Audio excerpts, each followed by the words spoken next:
My parents have always favored my younger sister over me. I knew it myself, but the difference was extreme. Even so, my parents say they want to live with me in the future. I thought that was what would happen since I had no desire to get married. And yet, I never expected such an outcome to await me. My name is Mia, and I am 42 years old. I have been working as a bureaucrat since graduating from college.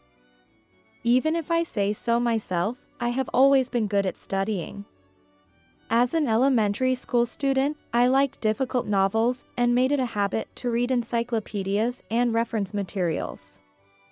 Thanks to that, my knowledge has been accumulating rapidly, and I always scored 100 points on tests. The school teachers praised me every time, but my parents never did. They wanted to raise me to be more childlike. I suppose children who enjoy studying like me were not cute to them. Even when they made me take lessons, I always did them perfectly. But I wasn't passionate about anything in particular. My parents often called me a boring child. When I turned 10, my sister Jennifer was born. The love that was supposed to be directed towards me was increasingly poured onto Jennifer, and before I knew it, I had become like air inside the house. I'm home, Mom and Dad. Jennifer is so cute. She's my child, so it's only natural, right? I have to buy her new clothes again. Even when I came back from school and called out to them, they completely ignored me. Although my voice should have been heard, there was no response. My sister has everything that I don't have. She's cute and charming. Although she was a little weak in studies, it seems that even that was cute to our parents. My parents always paid attention to my sister, who was 10 years younger than me, and ignored me. Even on my birthday, the table was filled with my sister's favorite dishes. Mia, look. Here's your birthday present. The present I got from my parents when I was 15 was clearly a stuffed animal for little kids. Why did they give me such a present when I was a freshman in high school? I had asked for new shoes for my birthday. Then my sister, who was sitting next to me, began to speak.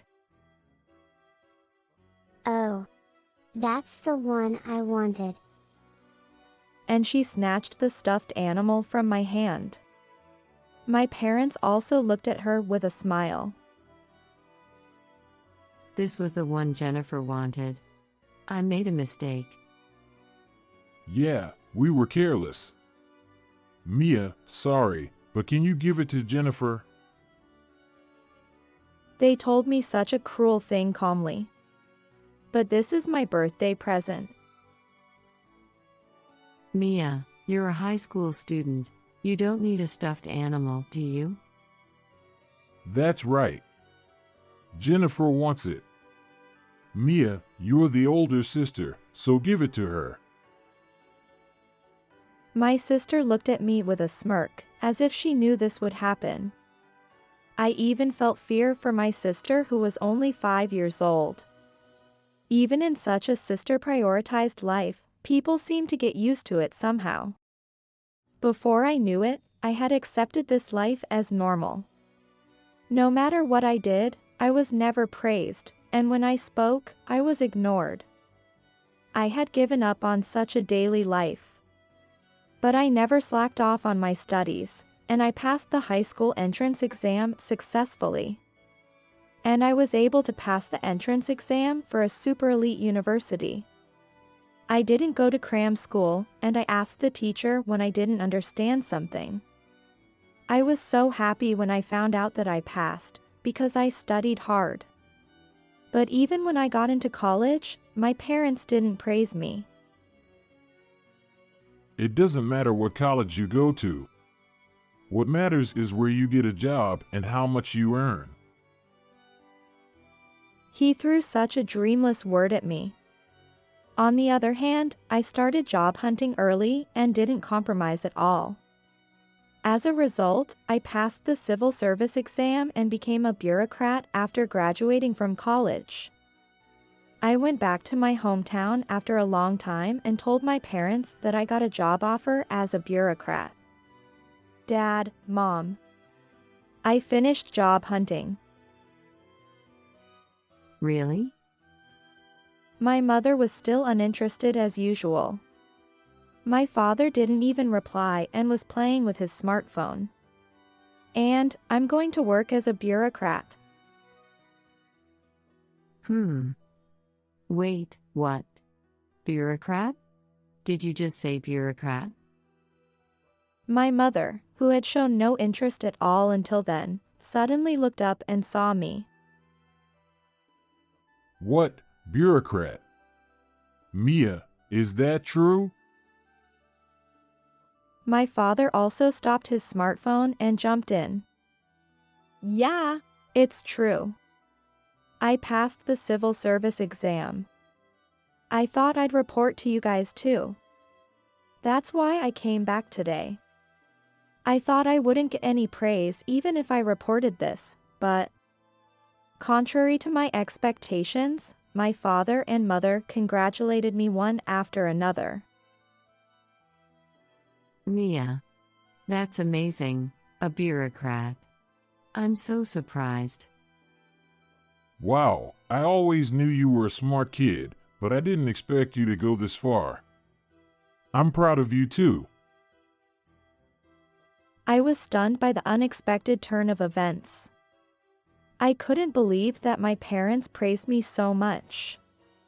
That fact gave me some confidence. As a working adult, I worked hard at my job. The work was very tough, and the content and amount were incomparable to what I had experienced before. But it was a job that my parents praised me for. I thought so, and faced the work desperately. Half a year after I became a working adult, I got a rare phone call from my mother. Hello? Mom? What's wrong? Oh, Mia? How's your work? Going well?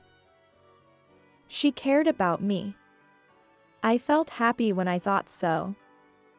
Yeah, I'm busy but doing well. Why did you contact me? Well, actually, I have a favor to ask you. A favor? What is it?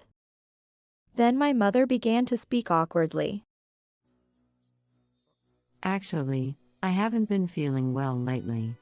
I quit the part-time job I had been doing until now. What? You're not feeling well. Are you okay? I think it's because of my age. The doctor told me not to overdo it. So I wanted to ask you. Mia, can you send me money every month from now on? Money? Yes, can you do it? In retrospect, maybe she just wanted to rip money off me. But at that time, I was purely happy that my mother relied on me. Yeah, sure. I don't have any hobbies, so I don't spend much money. How much should I transfer? Well, it would be helpful if you could transfer $700 every month for now. $700 a month. If I cut down on my living expenses a little bit, I could manage. Okay. Then I'll transfer it to your account on payday from this month. Really? You're amazing, Mia. You're so reliable. I want to live with you in the future. I'm counting on you from now on. We're family, so we help each other when we're in trouble. Don't worry about it. I was completely pleased and started to transfer $700 to my mother's account every month from then on.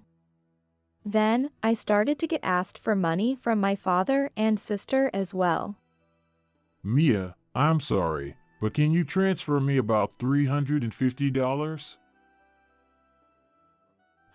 Dad? What's wrong? Actually, there's something I really want. But you know your mother quit her part-time job, right? So we're tight on money. I'll say it's a present from Mia, so just transfer me $350. Okay, I got it. I transferred $350 to my father without any doubt. And then it was my sister. Mia. Our household is having a hard time, and my allowance got cut, so. Can you give me some money? Didn't I give you some the other day? You're still in middle school, right? What do you use it for? To hang out with friends, to buy makeup tools. Nowadays, middle school students need money. All right, just use it wisely, okay? Yay! I love you, Mia. She appealed to me with a tearful voice, so I couldn't be rude and ended up giving her some money. Now that I think about it, I was really stupid. But at that time, I was intoxicated by the fact that I was relied on by my family, and I didn't doubt anything. I continued to send money to my family, and before I knew it, 20 years had passed. I was 42 years old, and I had been promoted and given a position because I had devoted myself to my work, and I was able to earn a decent salary. My sister Jennifer had gotten married a few years ago, and she was about to have a baby. I had never had a desire to get married, but when I saw my sister looking happy at her wedding, I wonder if marriage is wonderful. I thought, just a little. One day, something happened.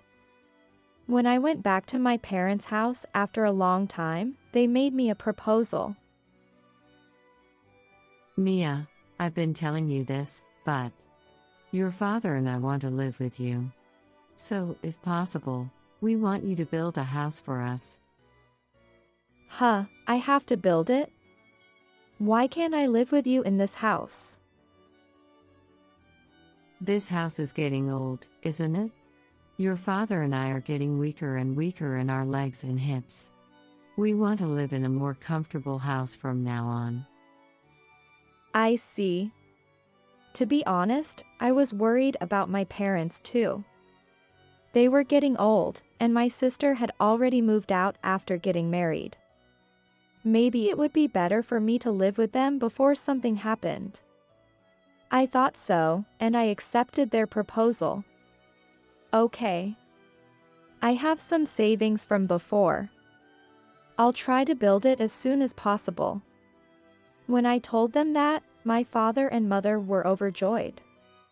Then my mother added a strange condition. Thank you, Mia. Oh, by the way, I'd like a two-family house. That's okay, right?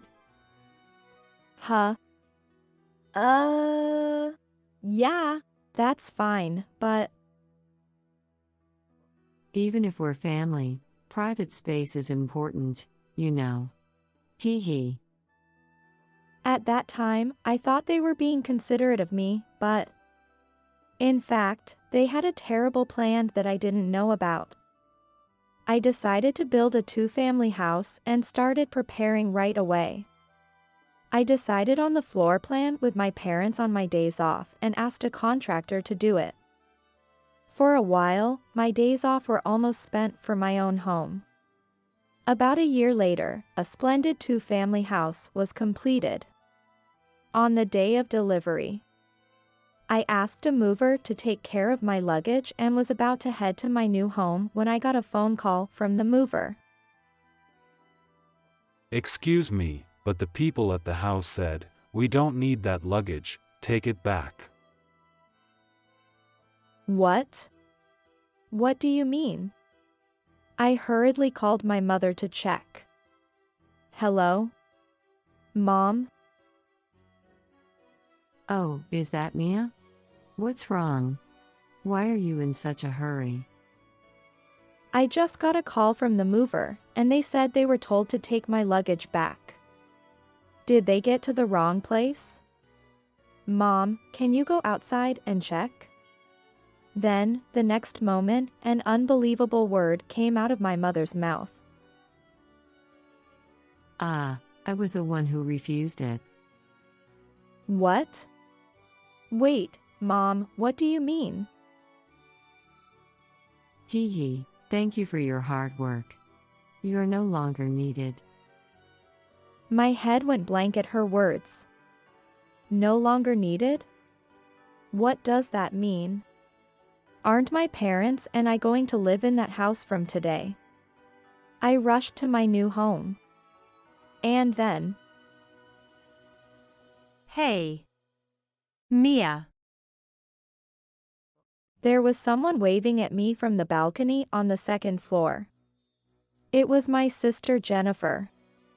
Huh? Jennifer? Why are you here? Why? I'm going to live in this house from today. What? On the balcony, my father and mother, Jennifer and her husband, were all there, looking down at me with smirks. Hey. Dad, Mom.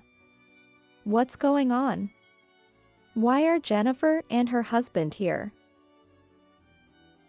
You can't be serious. You think we'd live with someone like you who has no charm. We're going to live with Jennifer and her husband, so don't bother us. What? But this house is for us to live together. Huh? No way. We just made you build this house. We used your money that you earned and saved as a single person. Be grateful. My mother started to laugh at my father's words. At that moment, I felt a surge of anger rising at an incredible speed. They used my money? Be grateful? Don't be ridiculous. The money I worked hard for. The house I built thinking it was for my parents. They used it for something like this. I've been sending you money all this time. How could you do something like this? At that word, my mother said mockingly. Huh? What are you talking about with just $700 a month? We don't owe you anything for that amount. My sister also joined in and started to provoke me. Well, thanks to your money, we had a good time as a family. We don't need your money anymore, so why don't you stop if you don't like it? What the hell are they? I'll never forgive them. I'll crush them thoroughly. Okay. Then I'll gladly stop sending you money. I said that and flew back to the apartment I used to live in. I explained the situation and decided to live there again.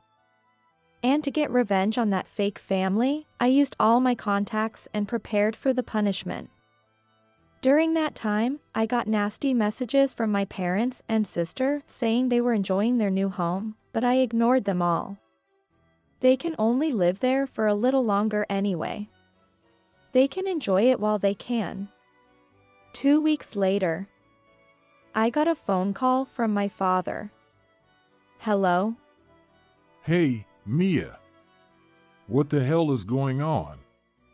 We were told to get out of this house right now. Oh, that. I decided to sell that house. I told him cheerfully. What? Sell it? Don't be ridiculous. This is the house we live in. So what? The house is under my name, you know. What? If I put that house up for sale, I could kick them out. This was my plan to revenge. I had the right to sell that house because I built it under my name. I didn't want to just take it back. I decided to make them leave without notice by putting it up for sale. Hey, wait a minute. It's unreasonable to tell us to leave in a week. Jennifer and her husband are here too. We're not leaving, ever. I see. I don't care. I'll call the police if you don't leave. What? The police? I heard my mother and sister screaming in the background, but I didn't care. I had no intention of forgiving them, not even a bit. Mia, please. Wait a minute. Come on, I'm already waiting, aren't I? I let you enjoy your life in the new house for 2 weeks, didn't I? And you have a week until you have to leave, right? I'm such a nice daughter, aren't I? I said sarcastically, and they went silent. They only said, or no, so I decided to give them the final blow.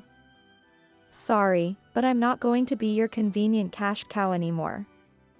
I'll give you the money I've been sending you as a severance pay.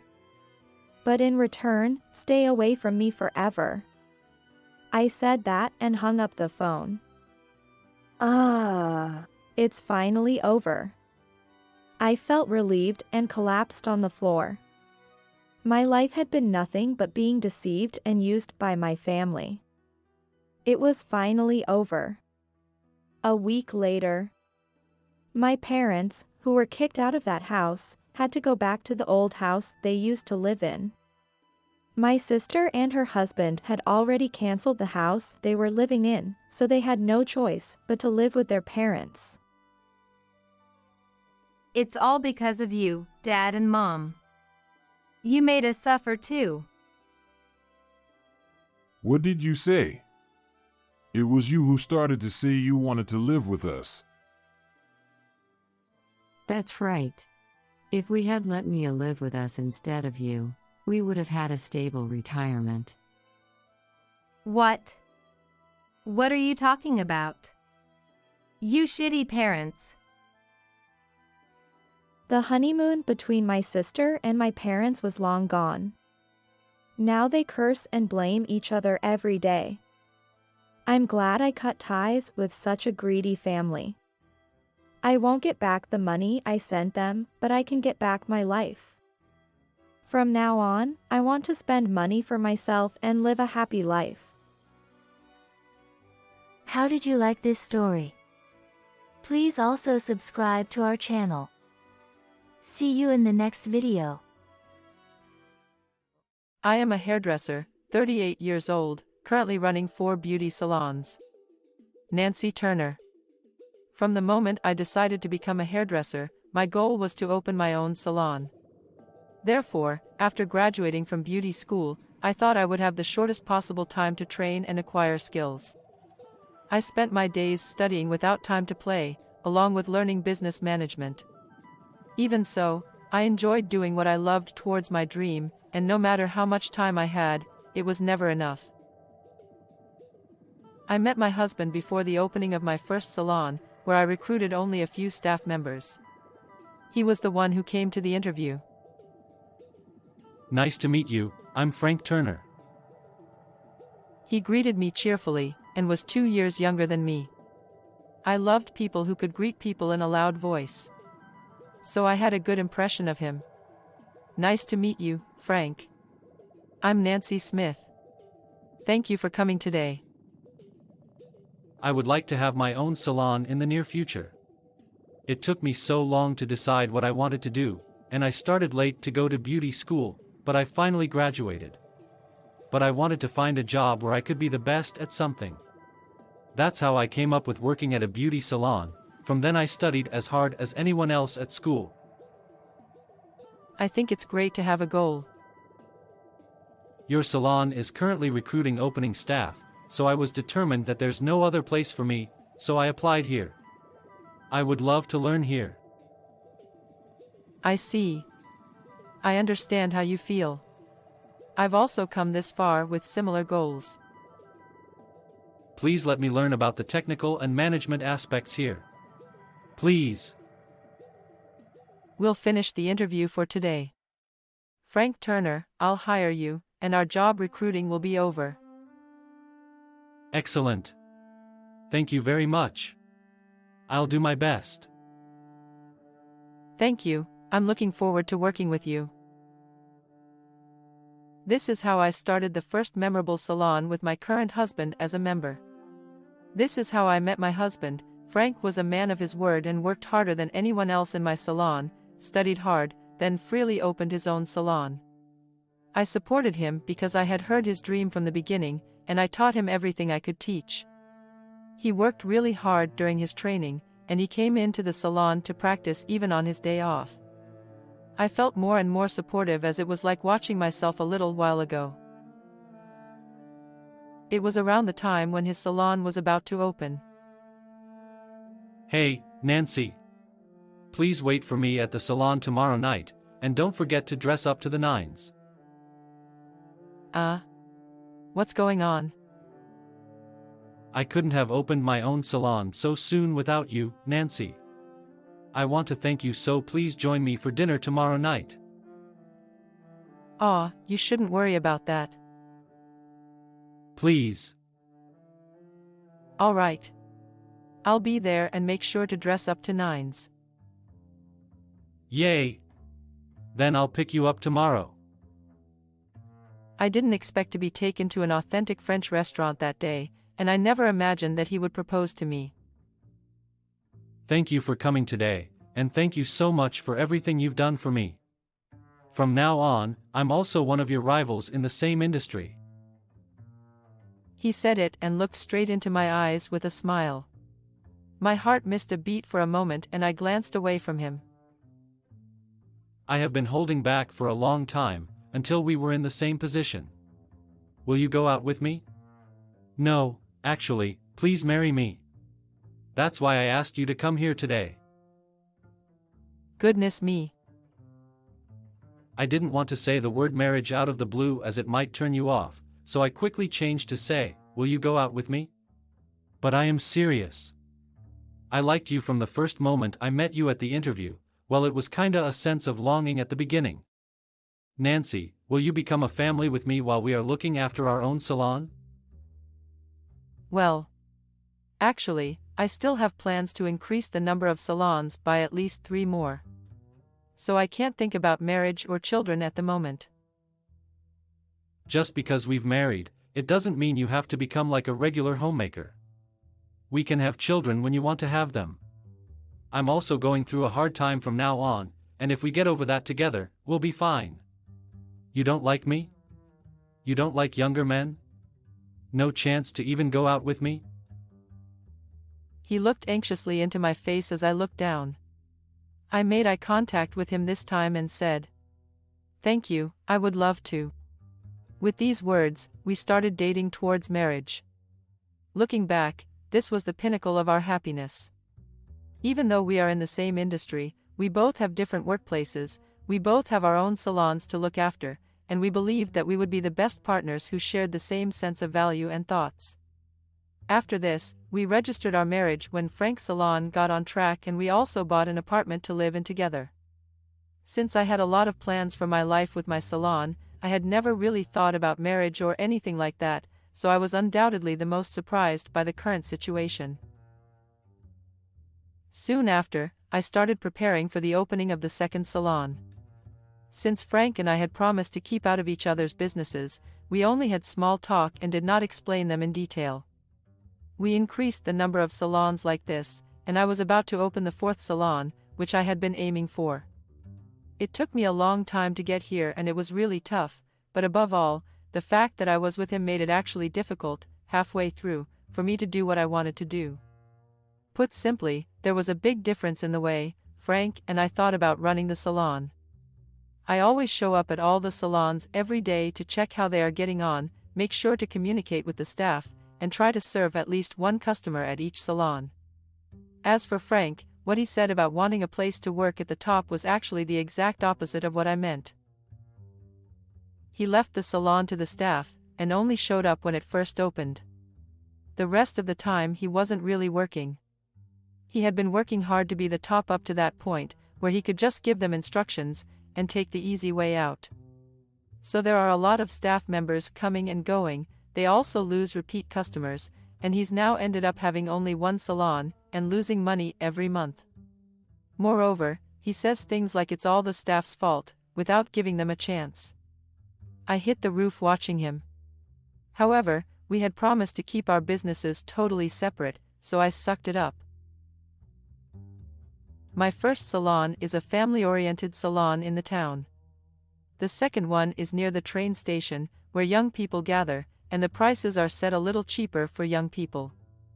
The third one is the exact opposite, a salon where everything is geared towards adult women, such as the customer service, the salon's design, and the service provided. Then the next one will be open near a fancy drinking place, and designed for dressing, hair and makeup for ladies before going to work at nightclubs. The concept of each salon is different, and the staff members are assigned to the salons that suit them the best. Sometimes we have meetings, dinners, and company-paid trips with all staff members from all salons. Of course, each salon steadily exceeded the previous year in sales. Frank probably found how I work was annoying. On the day before the opening of the fourth salon, I didn't have enough hands and feet to get ready for the new salon, while also having other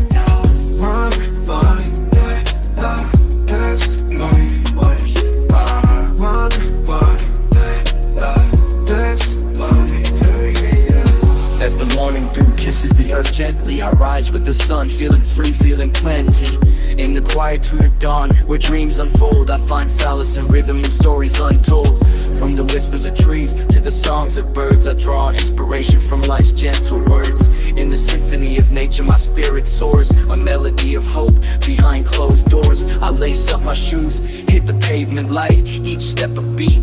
In the rhythm of life, with every breath I rewrite my story in the stars, shining bright.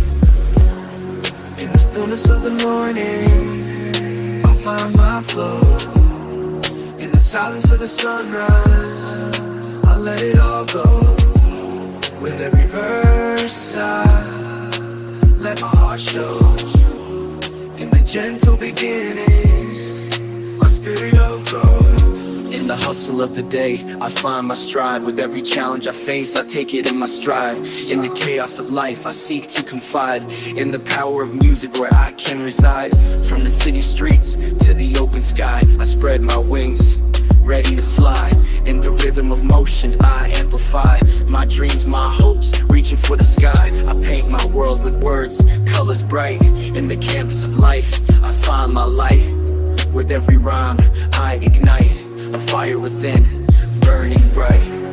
In the stillness of the morning, I find my flow. In the silence of the sunrise, I let it all go. With every verse I let my heart show. In the gentle beginnings, my spirit will grow. So here I stand, in the twilight's embrace, a storyteller in this vast space. With every word I speak, I trace my journey, my truth, leaving a trace.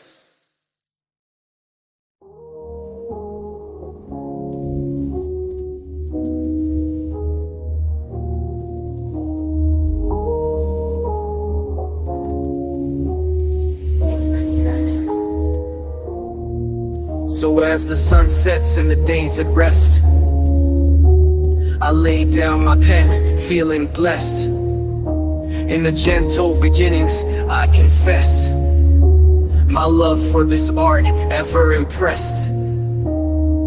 Salons currently in operation. However, I didn't want to ask him anything about my salon, even though he was just a couch potato. So I thought I'd at least ask him to do something for me at home. I had never asked him to do anything before, but I took the plunge and asked him, "Hey, Frank. I'm sorry, but I'm snowed under with work today, so can I get you to go to the bank for me?" I took out 3 different credit cards in my name from my wallet and handed them to him, explaining what I wanted him to do. Then he suddenly raised his voice, interrupting me. Don't get cocky, just because you make a bit more money than I do. Who are you trying to get to do odd jobs? He stood up, grabbed the scissors in one hand as he stood in front of me. I've never felt he was scary before. Then he was bold enough to cut up my credit cards, one by one, in order.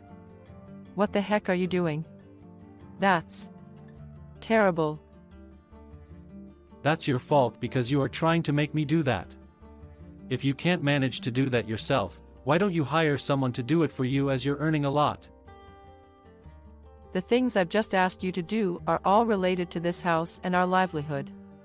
You are also living here, so what's wrong with asking for help at least once? Can't you even help me with that? Stop looking down on me like that. Shut up. That's enough. I've got a lot on my plate.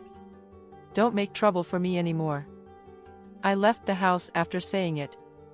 I didn't have time for a squabble and didn't want to be upset about such things now. I brooded over lots of things while heading to the new salon.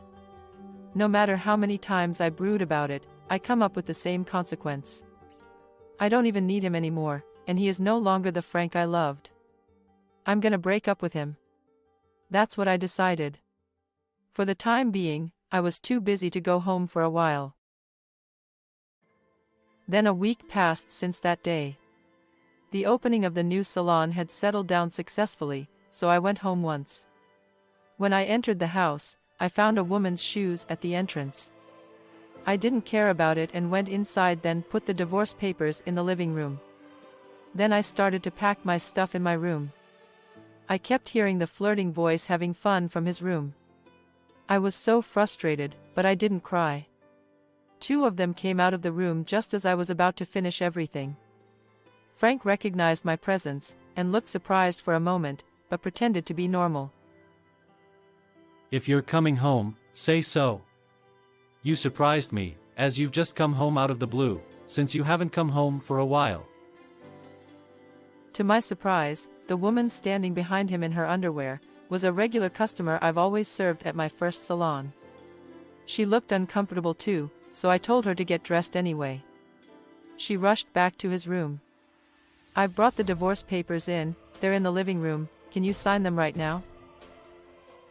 You made me think about where you were, and why you are now being so selfish. You're the one being selfish. Well, whatever. I'll do as you say. He signed it with a smirk on his face. Then the woman he is having an affair with came into the living room, getting dressed. I'm sorry, Nancy. I was never interested in him. I have always admired you, Nancy, and wanted to be like you. Then he approached me, and I wanted to get a feeling of being like you. I gave in to him.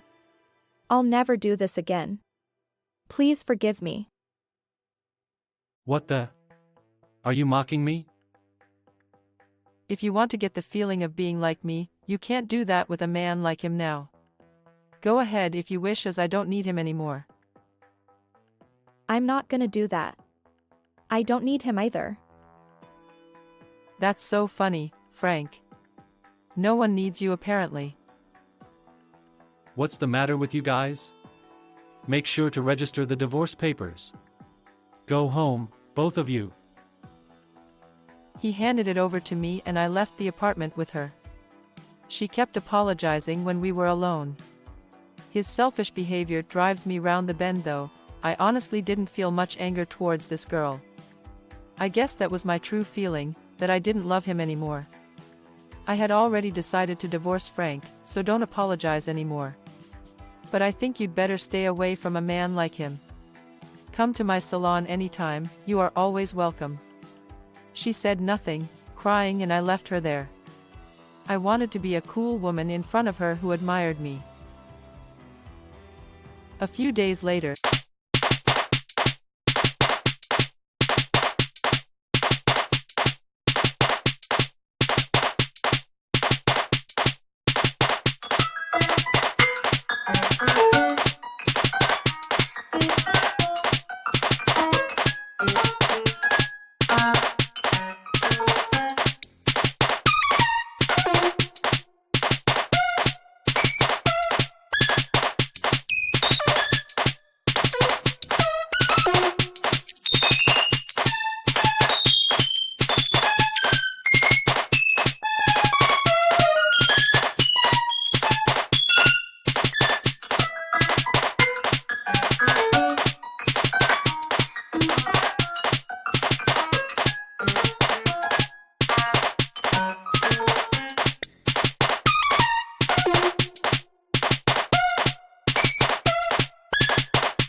the divorce papers were successfully registered and the process was completed. I phoned Frank to let him know about it. I registered the divorce papers and I want to go through with the apartment and other things in turn. We'll split the property in half when we get divorced, right? As you know, my salon is in the red. So give me half the rights to your salon. This apartment is mine too, since you're the one who left. He started to talk ridiculously. Since what he said was out of the question, we agreed to meet up later and I hung up the phone. He is trying to use our divorce to gain profit as he is not doing well in running his own salon. He is a real jerk. So I prepared myself to not lose to him. I took my lawyer with me in case things didn't go smoothly on the day of the meeting. He was surprised that I did not come alone. I want to sew things up today, don't give up halfway through. I want to get it done quickly, too. What do you want to do with the apartment? I'm not gonna live here anymore, but it's up to you, Frank. There's still the mortgage left, as long as you are able to manage that on your own. Well, if you give me half of your salons, I can afford it, so I'll stay living there. I can't do that, unfortunately, but would you still live there? Why not? Half of the property between us as a couple is mine, isn't it? That's true for savings and deposits within the household, whereas company property is only company property and is not subject to division between the couple in the event of divorce. Are you kidding me? You can't pay off the mortgage for this apartment under the circumstances, can you? We've found that if you sell it now, an appraisal has been made that allows you to sell it for an amount exceeding the remaining mortgage. I recommend that you divide the amount with her and use it as moving expenses. I'm not leaving that apartment. He was completely rigid. In this discussion, he said he would continue to live in this apartment, which was initially purchased under both our names, after changing it under his name alone. Of course, we would both continue to run each other's salons, and everything worked out well for me personally, and I could go back to my own life. However, it seemed that life from here on would be terrible for him. After this, my fourth salon was settled down. And I continued to open new salons from one to another. I was able to enjoy opening new salons, as I didn't have to care about what Frank would think, which made me uncomfortable. The most important thing in expanding business was to have a good eye for people I can entrust my salon to, and build good relationships with them. I lost some confidence because of what happened with Frank, and I may be betrayed by someone again in the future, but I will trust the employees I have chosen and continue to move forward without fear. Frank's salon closed down a few months after that day. He also hurriedly put the apartment on the market, but it could only be sold for less than the remaining mortgage due to probably its poor condition after our divorce. He is apparently having a hard time with money after all, including the debt for his salon and the mortgage on the apartment. It is ironic that someone who has lived his entire life with the dream of making money easily, is now struggling to make ends meet. I couldn't find the happiness of marriage, but I was able to achieve success in my work beyond my wildest dreams. I feel happy with my life.